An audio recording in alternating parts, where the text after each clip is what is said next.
आयसीसीचे अध्यक्ष जय शहा, मुख्य प्रशिक्षक गौतम गंभीर आणि सूर्यकुमार आज दुपारी साधारणतः 1:30 वाजता सिद्धिविनायक मंदिरात दर्शन घेण्याकरता येणार आहेत। टीम इंडियाला मिळालेल्या विजयानंतर सिद्धिविनायक मंदिरात जाऊन ते बाप्पाचं दर्शन घेतील।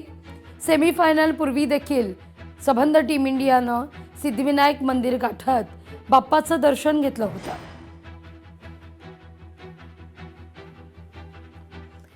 सोलापूरमध्ये गॅस सिलेंडरचा तुटवडा आहे। खासदार प्रणिती शिंदेंची प्रशासनाला सूचना आहे, जनतेला स्पष्ट माहिती द्यावी असं सांगण्यात येत आहे।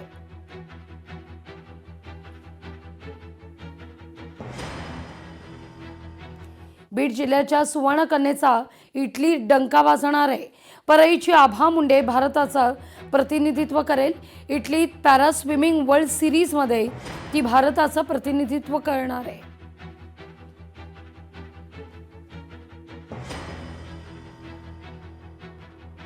राज्यावर अवकाळीचं संकट कायम आहे।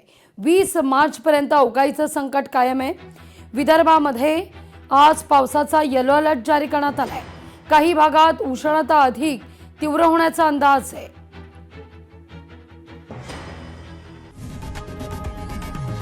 लोकशाही मराठी ऐका, पहा, जागरूक रहा।